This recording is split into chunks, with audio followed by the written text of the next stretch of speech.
So, good afternoon. I'd like to welcome everybody and thank you for joining. I think today's webinar is going to be quite interesting. We've got some good topics of discussions, some guest speakers, and I trust you'll find a lot of the content relevant to the community that you're all operating within. So, without further ado, I think we'll just overview. So, my name is Richard Rees. I'm one of the digital transformation account directors at CSTEM. We'll run through a brief introduction to CSTEM, who we are, what we do, and why we're relevant within the particular topic area that we're going to be discussing. We can go over some of the common cyber challenges associated with the growth and the number of devices and different types accessing the networks and the risks associated with that. We're joined today by Tim Phillips, the Information Security Manager from the National Museum of Wales, and we will be having some discussions with Tim about some of the challenges they've faced and some of the work that they've undertaken to improve their effectiveness in tackling those challenges. And then we'll have some discussions with one of our resident head of professional services, stroke engineering and technical experts, Mike Hatherall. Time allowing, we will then proceed to Q&A at the end of the session. In the meantime, if you want to put anything in the chat windows, we will do our best to answer those questions throughout. Alternatively, we'll look to cover off a few at the end. So before we get started, just like to say that we are in discussion with the Museum Computer Group that a lot of people are members of within this community in terms of delivering a report back to the community in terms of the cyber challenges and the priorities, in terms of what the commonality exists. Typically, we do tend to see within these community models that there is 80% common factors and 20% variables then that are specific to the organizations. So at the end of the webinar, there will be a link to complete a short survey. It's only a few high-level questions, only takes a few minutes. Alternatively, a lot of the attendees will be receiving an invitation to complete the survey post-webinar. So please take part, share your views and contribute to the development of that report back into the community. So without further ado, a little bit about CSTEM. We very much focus on the relationship aspect of the way that we engage with organizations. We believe that it's a foundation to success. And we're very much on a mission to make, in summary, make people more secure, more easily, regardless of where you're working. And it's something we put a lot of focus on, and you'll see as we go throughout the presentation, we have set processes and frameworks in place to support that relationship model. So looking at the digital transformation landscape, because let's face it, that's where we're all in at the moment. I think recent circumstances have accelerated the need for a lot of organizations. Some are more mature than others, but nonetheless, it's fair to say that everybody is committed to their digital transformation strategy. Whilst there are a lot of similarities across different sectors, you'll see on that list, we've got visitor engagement, which is obviously quite specific to this community and brings with it its own complexities. But one thing that you can summarize is the biggest challenge that we see reported is the modernization of the architecture. Whether that's to support interoperability between different digital means, or whether it's to ensure that you're looking at the successful outcomes for those digital transformation goals. So where we actually operate is we don't look to necessarily rip and replace any technology. We look to work with organizations to maximize their investments from the tools they already have, because it would be naive to assume that tools are not already in place, but we recognize that there are gaps. And we help organizations bridge those gaps. And we have a smart services portfolio, which is designed to complement what you have and support those gap analysis. So if we look at the framework that we adopt to deliver those relationship goals and to support our organizations, it's all about an enhanced experience. So what we find with our customers is the reason they like this is because there is a set process that they follow. So it's not a case of why do we need this technology? It's very much aligned to the business outcomes. It's qualifying the right fit to the right need and being able to evidence it as well, but also then looking at sustainable value. We put a lot of focus on avoidance of shelfware, where I think it's fair to say a lot of organizations have previously invested in technology, the organizations have changed around it, or circumstances, resources have changed, and then the technology becomes a bit stagnant and ceases to deliver that value. So we put a lot of emphasis on ensuring that sustainable value as well. So what we're actually saying is that a lot of organizations already have their digital transformation. Some, as we previously mentioned, some are more mature than others. But nonetheless, you'll have pending milestones that you're looking to hit. So what we do a lot of work in is gap analysis, impact assessments, and deliver data-informed decision-making. So from that point forward, you're in a better position, a more advanced position, and as a consequence of that, you can make smarter decisions. And that quite often then will lead to accelerated delivery of the timescales, a reduction in time, effort, and costs, and along the way, improving risks. And the more you go down that journey, the bigger realization of value that you receive. So as you can see, a lot of what we do is focused around delivering that business value. And I mentioned before, the business outcomes. It's not necessarily about features, functionality. We put a lot of effort into the realization of that business value. So the way we do it is we have two core portfolio of services. So we've got CrowdSmart services and CloudSmart. CrowdSmart, as you can see, is very much focused around the security aspect, and then CloudSmart is about the connectivity, the UC experience, and everything else that's within. So the reason that we actually work with these particular pillars within our business is because we identified that they all have shared dependencies. So if you're looking at cyber security, asset detection, or data management, you have to have a consideration of factoring of LAN, WAN, and cloud, application performance, avoidance of shadow IT, and so on and so like. What we find is that to be effective in one, there is a need to have a consideration for everything. So whilst we deliver modular services, we have some clients that we work with all of these modules on. We have some clients that we work with individual modules on. Everything we do is with this collective bigger picture in mind. And the reason is because they all have a direct impact on how you can successfully deliver your digital transformation outcomes. So on today's webinar, we're going to be talking specifically around device visibility and control. So this is where we're going to be looking at the growth in number of devices that are connected to networks and the challenges that that brings. So at this point, we would like to ask the audience to participate in a small poll, and we will be launching a couple of polls, only a small handful throughout this webinar, because it's important to understand that collective review, the collective view of the audience, because this is about a community-driven viewpoint in terms of the challenges and the priorities. So if you could just take a minute to submit your responses on that poll, that would be much appreciated. And towards the end of the webinar, we'll share the results of those polls as well, which is important to obviously have that collective view. So moving on to the next slide.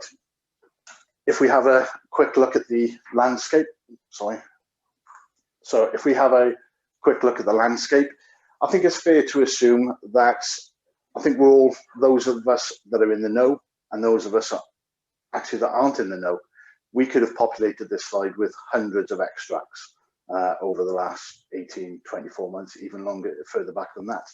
What it does highlight is there is an increased awareness, not only at user level within IT teams, but also at exec level. And like I said, there could be hundreds of different extracts that you could quite easily populate into there. So before I just move on to the next slide, just tell you a little story. A few weeks back, I was sat at home with the children, reciting and singing along to those little kiddie songs that we all wish that we could get out of our heads, but nonetheless still sing along to. And then lo and behold, I saw an advert on the TV. Now for me, this was the first time in my career and my exposure to the cyber world that I've actually seen an advert on TV touting for claimants to join the BA data breach. And this no win, no fee advertising that we're starting to see on the internet and obviously seen on our television screens is a sign of a new era that's around the corner. And I think it sets the scene for a different kind of reputational damage that we all now need to address and factor into our consideration and our thinking. So at this point, we'd just like to very quickly throw up another poll question for you. Like I said, there's only a handful of these. So if you could just take a moment to submit your answers and provide some feedback into that collective view. So we're looking at how confident are you in evidencing that device is connected to your network at any point in time. This is particularly relevant in the sense of quite often you will see exec teams that will say, how do we fare against this threat that they've just heard about in the news or on social media or on internet advertising or so on and so forth. And it's being able to say, yes, we're fine, or no, we're not fine, we've got some challenges. So it would be good to understand what the common view of that point is. So thank you for that. So moving on to the next slide. So talking about some of the challenges that we face, I think one thing that's common across a lot of sectors, we talked about that 80% commonality and perhaps 20% specific to the GLAM institution sector, is understanding threats across the network. And quite often we see going into organizations that there are obstacles in way of you being able to lay your hands on that visibility of everything that's connected to your network. Looking at reducing the risk through automated detection and response, looking at those kind of challenges can be quite time consuming. Safeguarding intellectual property and heritage and cultural assets. This brings with it specific challenges. We quite often see OT equipment in use, and I'm sure that there will be some people on this webinar today that would have heard that story of a casino being hacked through a temperature sensor on a fish tank. I think it's just an indication that threats are becoming highly sophisticated. They're coming in through all kinds of avenues, building management systems and so on and so forth. But then in this particular sector, we do recognize there's a lot of competing demands on time and resource. And quite often we do see the role of cyber being a task, whereas the challenges with something being a task is it's subject to constant reprioritization. And in an ideal world, I think we'd all like it not to be a task. Regulatory compliance, that will mean different things to different people within the sector. And again, there is a big shared commonality for that.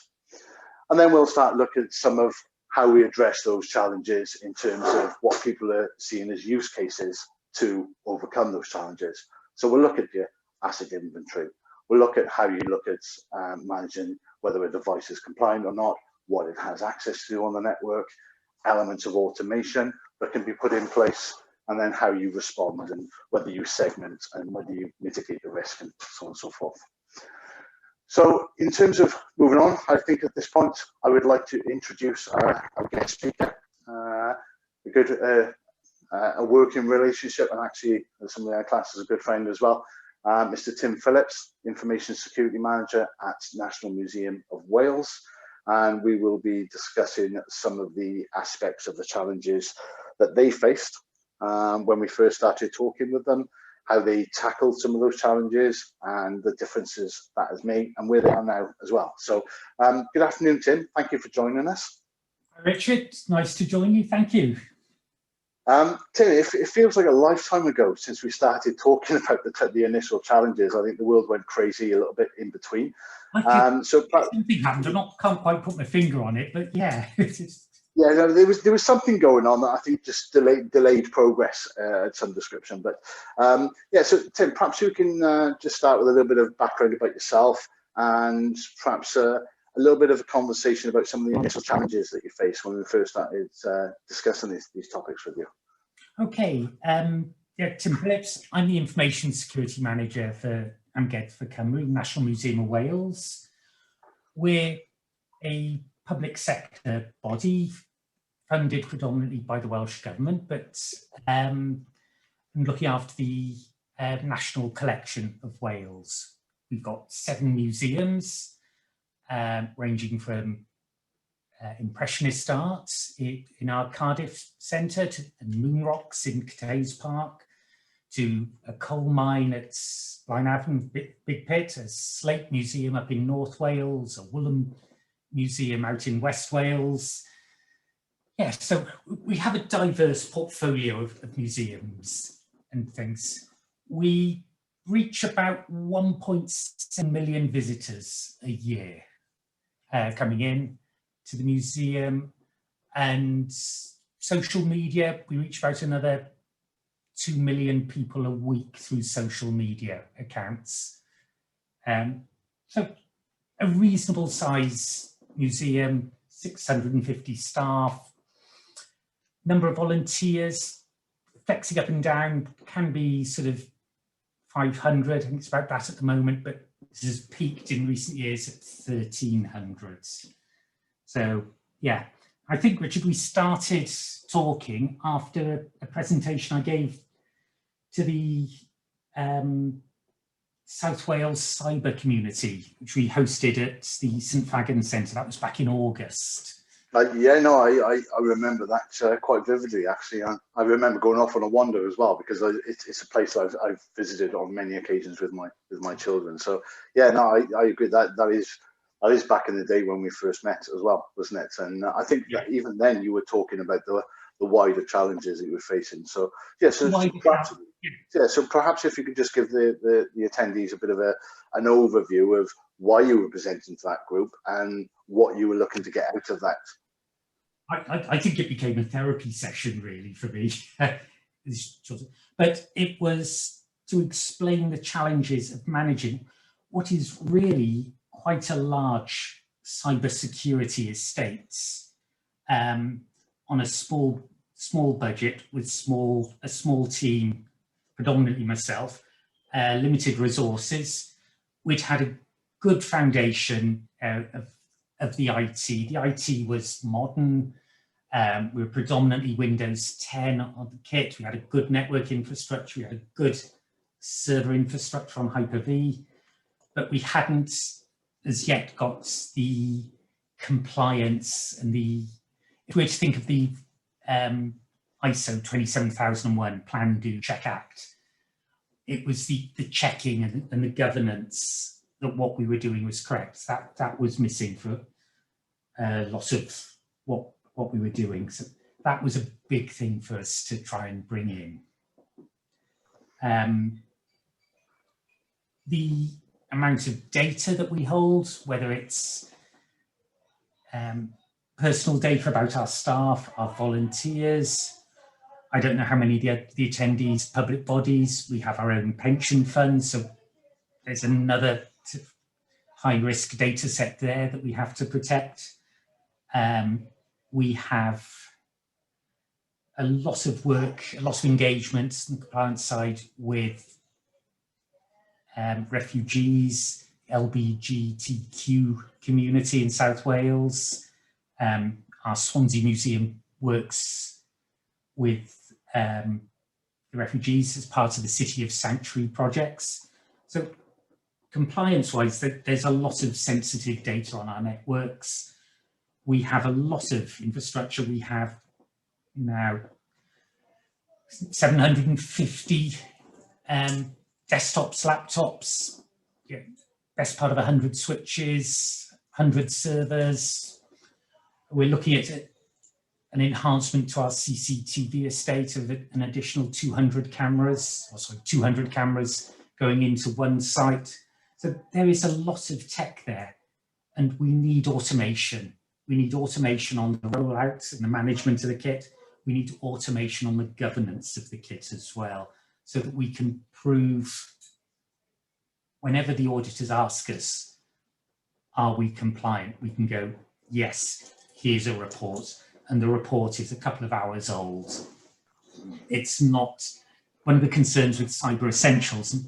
Whilst Cyber Essentials is a good scheme, it is a point in time annually. And that's a good point that you raise, actually, and leads me into one of the other questions I was hoping to pose to you as well, is that there's a lot of emphasis today on compliance. And when you've got a small team with competing demands, prior to obviously undertaking the resolution to addressing these challenges, how did you and your team find the management of those compliance aspects along your other day-to-day duties of just keeping the lights on, in essence? That was quite hard. Keeping the lights on always took precedence for the team.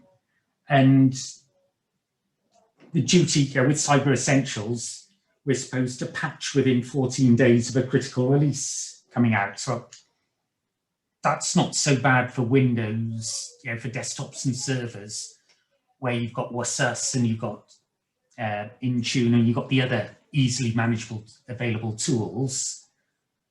But what about your switch infrastructure? What about your Wi-Fi access points? Have you got the latest firmware up on there?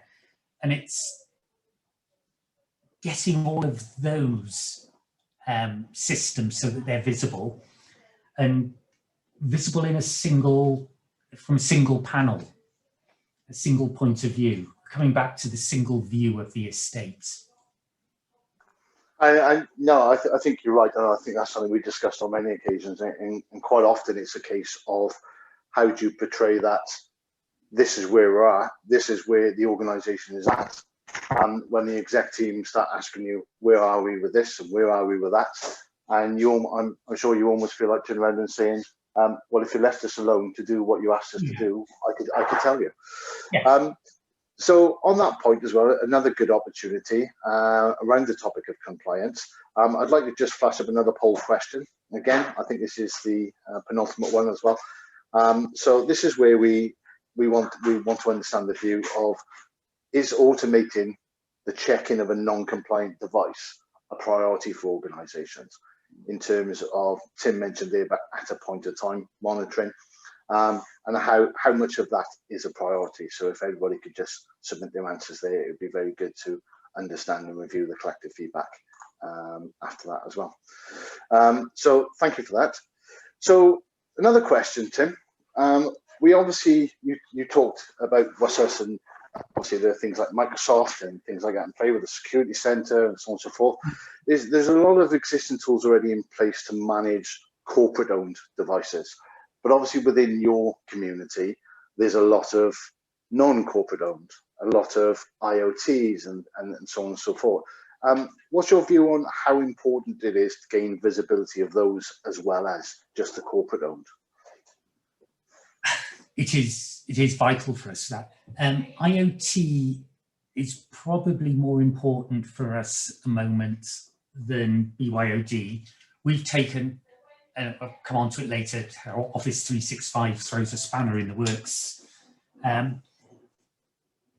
with IoT devices, they sit on the network, whether they're display panels, whether they're environmental monitoring or alarm systems, CCTV, all of those sit on our corporate network and are managed out by front of house teams, by gallery engineers, by third-party support companies.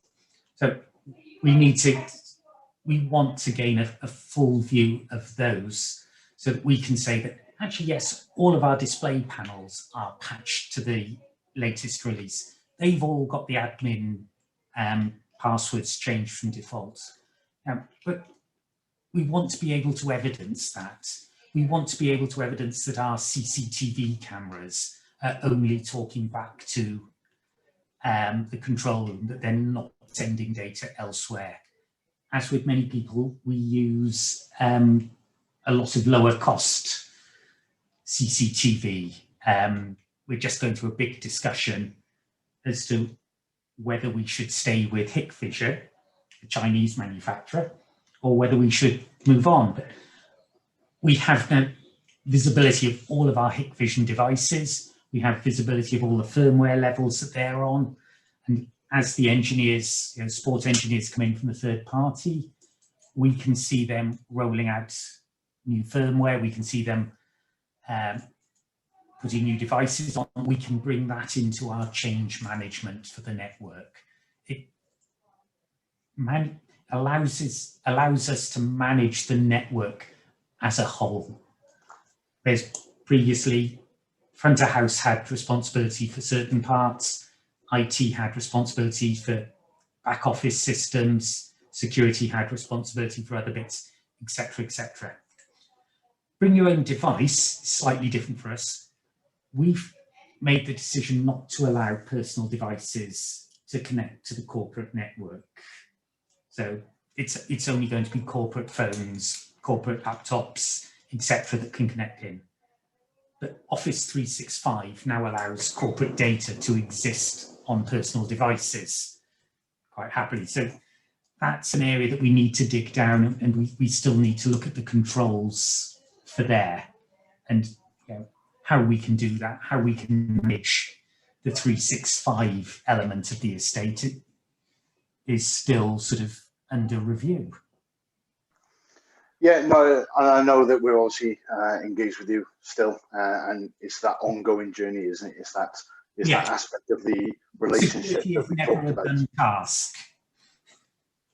Yeah, no, very much so. On that point as well, Tim, I'd just like to sort of, we touched base earlier on in the introduction in terms of the emphasis that we actually put on the relationship and the framework that we follow to make sure you get that sustainable value.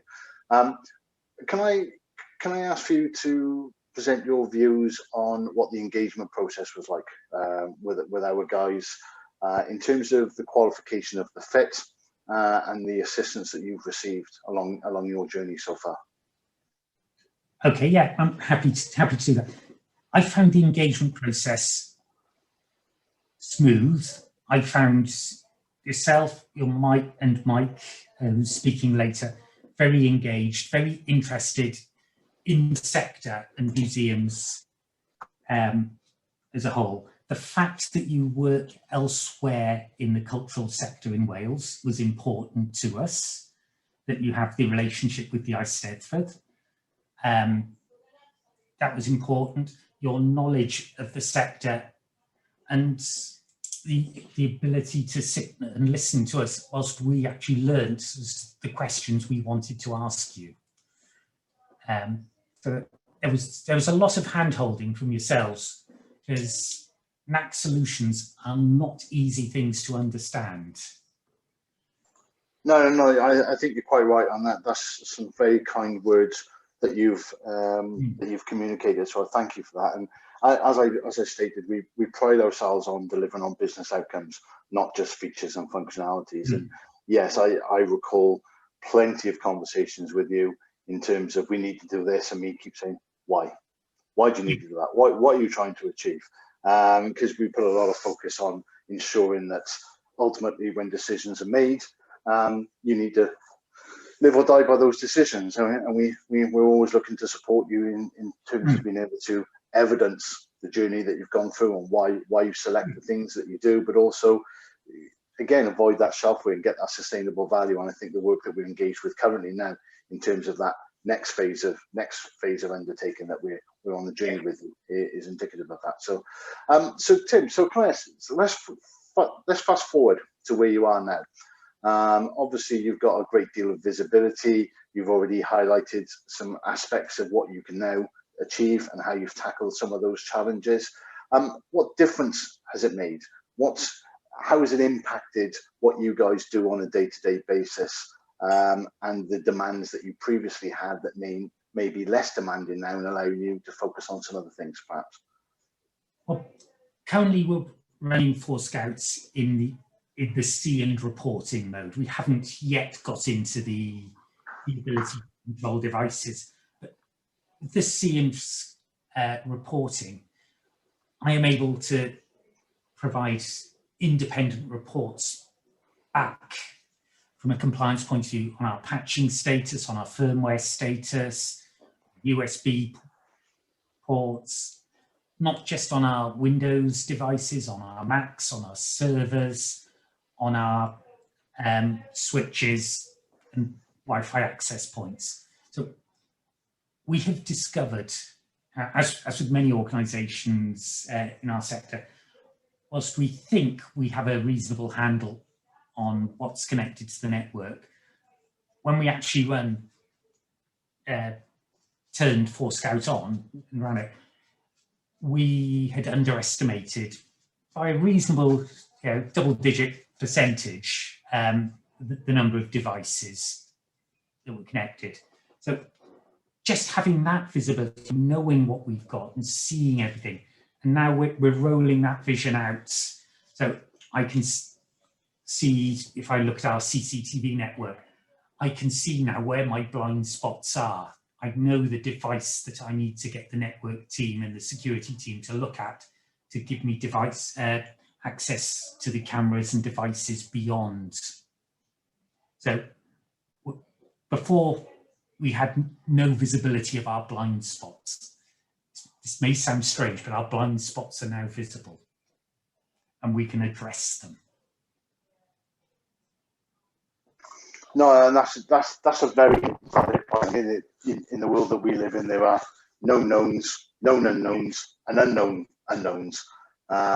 Which always makes me chuckle when I say that. But yeah, we're a believer in you can't effectively manage the risk unless you can effectively see everything.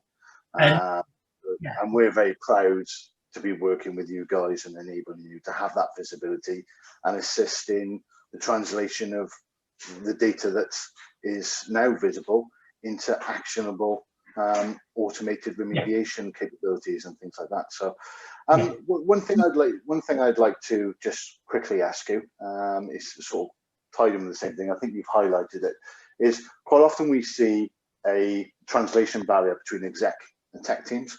How have you found the simplified reporting of status of hygiene with the exec and having those risk-based decisions since having these sort of services and solutions available to you? It's good. We're still at the early stages of presenting that data back to our exec team.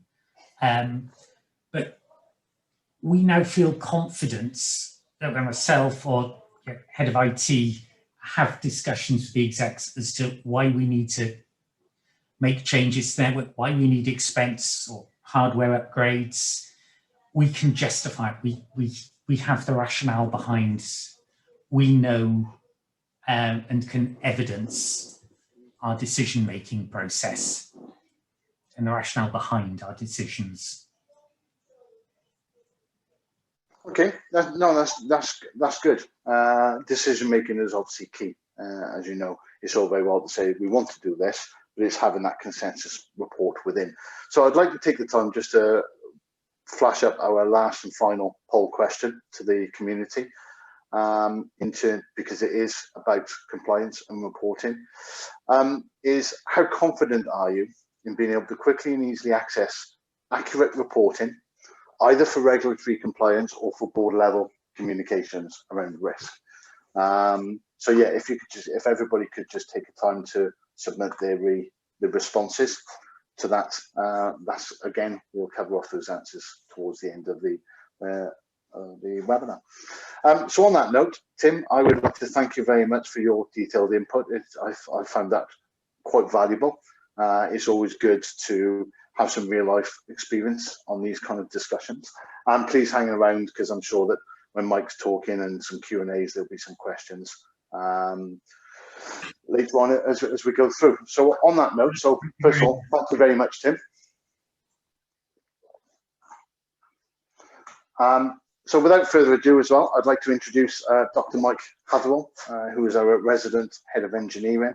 He has a strong background in cyber across multiple sectors, not just the GLAM institution sector, but also across finance, operational technology, critical national infrastructure, as well as having a good pedigree in network administration as well. So he was actually one of the guys that was doing what Tim and his team had to do. So good afternoon, Mike. Thank you for joining us. That's all right here. Hi, Rich. How's it going? Hi, everybody. So, Mike, so we've heard from Tim about the importance of having that complete visibility. And I think there's a commonly acknowledged issue with exposure from even just a single device and the disruption that can cause. Perhaps you can give some examples of how a device that's undetected or non-compliant on the network, what kind of damage it can cause and why it's important to have that visibility. Yeah, no problem. Thanks, Rich. I mean, I think before I kind of highlight the importance and kind of the damage that an undetected device could go, I'd just like to say a couple of things following on from what Tim has said. And that's that, 10 times out of 10, 100 times out of 100, whenever we deploy NAC visibility into our clients, we always find more devices than the client predicts. Now, this has happened in small SME businesses, and it's happened in the biggest, most expensive clients that you guys can imagine. I mean, we're very fortunate within CSTEM to have worked and to continue to work with some of the big players. We're talking, you know, big banks, big institutions, governments, etc. And every single time, without a fail, when we've gone in, we have always found more devices, substantially more devices than the team that we're working with has predicted. Now, obviously, you know, that's completely worrying, because one device could bring down the network, as you've rightfully said there, Rich. You know, without knowing what you've got on the network, without knowing what's there, how do you know if you're compromised? Now, I think we've probably all heard that attackers that compromise networks, they're there for a minimum of 6 months before they act upon the exposure that they've come to do. And if you don't know they're there, you don't know what they're taking, you don't know what data they've got access to. So, you know, having 1 or 100 unknown devices on your network is absolutely unacceptable. I'm sure, you know, I don't need to teach our attendees how to suck eggs. They all understand what one infected device can do to the rest of the network. But of course, you know, attackers are getting much more intelligent these days. They're not going to take down the network. They're not going to want you to know that they're there. They're going to try and stay dormant on your network so they can gather as much of information and bleed as much data as they possibly can. And if you don't know they're there, you can't stop them. So yeah, very, very important. Yeah, no, thank you, Mike. So in terms of beyond that initial foundation of having the visibility, how important is it also to understand what a threat looks like across the network? And so we've all had some scenarios, I'm guessing, where the exec teams have said, we've heard about this, what's the impact on our network for that? Can you give some examples of that and how a threat level across the network is important to understand as well? Yeah, okay. So, I mean, hopefully I'm understanding your question correctly. I mean, obviously, we need to understand the kind of the threat equation first, which I'm sure, again, our attendees have come across in their kind of day-to-day. That being risk equal threat plus vulnerability. And, you know, one of the things that I learned more than anything when I was doing my PhD is that, you know, risk, threat, vulnerability, take one of those away and, you know, you completely close the chance of any one of the others happening. So, you know, you need to have full control over your network. You need to understand every single element that's connected, what's connected, why it's connected, where it's connected, how it's connected. And then you need to understand the composure of it. Is it up to date? Does it have holes in it? You know, is it exposed? Could it take down the rest of my network? There's many stories of attackers, you know, penetrating networks, pretending that they're printers, for example. Printers normally have access to a wider part of the network than perhaps they should do. They go unmonitored because they're just a printer. An attacker pretending to be a printer on your network probably has access to everything that they shouldn't do. So, you know, you need to really understand visibility of your network to understand whether you've got a risk, a threat, or a vulnerability. I remember a case where I was out one evening and WannaCry broke, came on the news, and everybody was panicking about WannaCry. And a client contacted me and said, you know, we're a bit worried. Obviously, we got exposed kind of computers. We got data we mustn't have exposed. Can you help us? And I was able to log onto their system using the tools that we deploy and kind of detect on their network what was vulnerable against WannaCry, I was able to put a virtual firewall over those devices and give the client the knowledge that whilst her network was infected with WannaCry, it's now been isolated, and she can completely relax in the knowledge that we know it's there, we know where it is, we've isolated it from the rest of the network, and tomorrow morning when she gets into work, everything will continue as need be. So yeah, and fundamentally, I'm afraid it comes back to understanding and having a complete picture on every single aspect of your network, including visibility, including the status of any compromisable firmwares or patches that are missing. So yeah, you get the idea, really. Yeah, no, thanks for that, Mike. And obviously, you and I have worked for the organisation for quite some time, and I actually remember that particular incident when it broke out. And I also remember the client that you were referring to, and I often remember a call. I think it was a Monday afternoon. Of gratitude that we received, because the exec team came in over the week on the Monday morning, having heard this all over the weekend, and before they could even utter the words WannaCry, they had a report on their desk showing that everything that you just said, and the confidence that gave in the IT was incredible, and we got a big thank you for that as well. The sad thing about it, Rich, is because of that incident, I can actually remember what I had for lunch that day as well.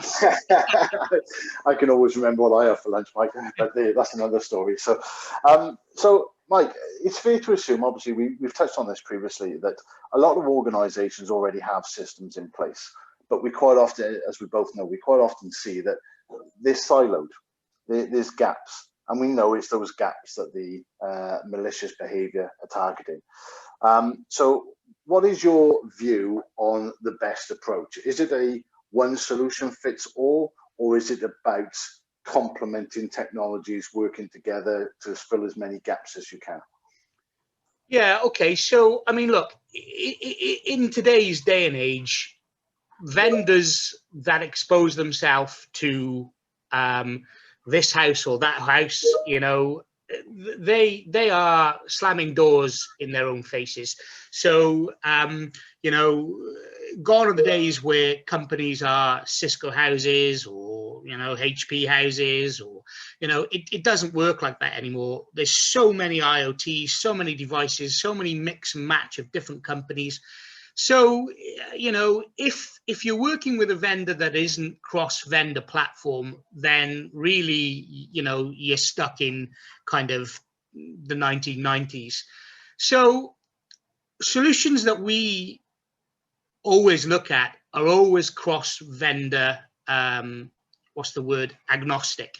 Okay, it's very, very important for us as a security organization to be able to offer our clients a solution that enables them to sweat the assets of all of their other tools and get more out of those tools.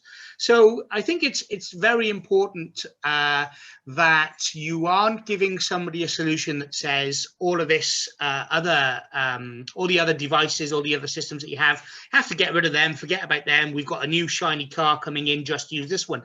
That's not what it's about. It's about ensuring that the systems that we supply, and certainly, you know, the NAC that we're talking about here, completely fits in with all of your other technology.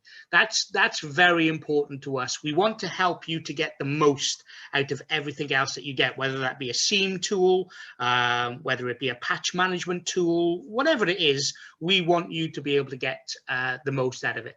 And it kind of, you know, it also means that you're not running around between different systems trying to gather bits of information from that one and bits of information from that one.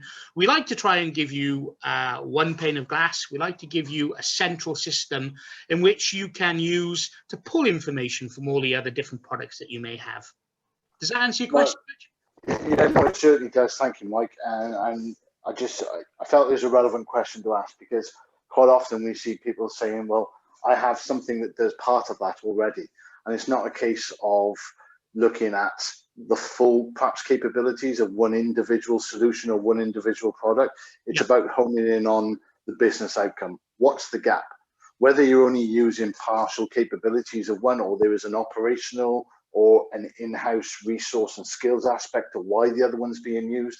It's not about, it's about that. It's about focusing on that business outcome. So yeah, you've certainly answered the question. Yeah, absolutely, Rich. I'd like to say that, you know, it still surprises me to this day when I go to clients that have got a lot of tools. You know, again, we go back to my initial comment about some of the big companies that we've worked and continue to work with. They have a lot of toys in their arsenal, and it's still, I still get a mystified look when I'm able to give them information that they've asked for within a flicker of a heartbeat compared to how they normally would get that information. So a lot of the people will say, yeah, well, we can get that information, but it's a bit time consuming. We've got to go there, we've got to pull that, we've got to do this. Whereas when we implement our solution, we're always able to give them what they want much, much, much quicker. And of course, you know, if you're looking at a compromised network, getting that information as quickly as you possibly can is of vast importance. No, I totally agree on that, Mike, and thank you for that. Obviously, we live in a world where on demand is key, and having that window is important. So I'm just conscious of time as well now. So I'd just obviously like to say thank you for Mike for providing that valuable input. So Mike, pleasure as always. Thank you for that. No problem. Thank you. So I just want to cover off a few little aspects. I did promise that we would cover off some of the collective feedback that we've received through the polls. But before we do that, just have a look at a couple of summary slides. So where CSTEM operates, complementary. I think the last point that we were just talking about is very indicative of that. It's about helping you to bridge those gaps that everybody seems to have through siloed systems and legacy systems and services. The focus that we deliver on the business value, I know I've mentioned this a number of times on the call, but we are very much driven around those outcomes and the business outcomes. We think they're fundamentally key. So again, we talked about some of the challenges, the understanding of the threats, the safeguarding assets, regulatory compliance, reporting at the exec and board level, obviously high on everybody's agenda, competing demands on time, skills and resource. And we heard from Tim as well in terms of some of the ways that they've undertaken tackling those challenges and profiling those resolutions into use cases and working through a methodical approach to that as well. So perhaps at this stage might be a good time to start flashing up some of the results of the polls. There were only 4, so it shouldn't take too long. That's an interesting stat. So from everybody that's completed the polls, and thank you for everybody taking the time to provide some feedback. I think there's a common theme that it is absolutely a priority to have that visibility. Occasionally we get yes, no, which always steers off some different conversations, but that is typical of what we would expect across this and other sectors. So moving on to the next question, this one always is quite interesting. So even though it's a priority, what's the confidence level? Occasionally we do see the not at alls. They're not non-existent. So if you are one of those ones that said not at all, feel free to reach out, speak to you. We'll get our guys working with you guys ASAP and bring that level up. The totally confidence is also good to see. It's nice to know that within the industry there are some people that are totally confident in that. But I think that reasonably is probably a fair assumption across the board of the understanding. So that's a good one to see. So if we can have a look at the next one, my colleague just flashed it up here now. So this is where we started talking about the automation, and there's an overwhelming majority towards that. It's a high priority and medium, so that's 80% in the medium to high category of that. Some that have answered no on there, I would suspect they already have an element of automation in place. So that's good. So looking at the final one, and this one is obviously relating to compliance and quite often board level communications. Again, good to see actually that we have some attendees that are totally confident. It's always nice to know that people have already taken those steps in their maturity to be at that point. Reasonably, that's a sort of common sort of ground of responses. Again, those who are not at all, feel free, get in contact. Let's have some discussions and we can see what we can do to assist. So on that note, thank you for sharing those results. My colleague Gail is sat in the background driving things. So next steps. So we talked about the framework that we have. Obviously today we've been doing some introductions and we've been talking about some of the questionnaires that we'll be circulating after, which we also use as a tool as a confirmation of those challenges and pain points. So please do take the time to complete. They only take a few minutes, but it's a good point to start discussions and for us to gain that understanding and start opening up those what are the business outcomes that you're trying to achieve. Through this proven model and the community driven model that we do a lot of work in, what we find as we've had successes with the likes of Cambridge University and the education sector and things, following this process actually allows other members within the community to accelerate through it and get to that state of realizing value and benefits at a much earlier on. So we've had some sort of champions within the organisations that have gone through that technical operational fit, looking in their environment, agreeing the success criteria. So the path has been trodden within this community, and we've got the likes of Tim Phillips, who's gone through this process quite successfully. And we've actually got Tim's permission to, following this, we can circulate the case study that we did with the Museum of Wales as well. So you can have a bit of a read through there as well. But we very much encourage that after this, please, our guys will be in contact. We'd like to set up some meetings, have some discussions, because we very much are on a mission to enable the community with better capabilities in this area. So yeah, we'll be looking to do that. And finally, follow us on LinkedIn. Check us out. We run events and webinars across all aspects of the business. I'm sure you'll find some aspects of it interesting there. Visit the website and feel free to take out.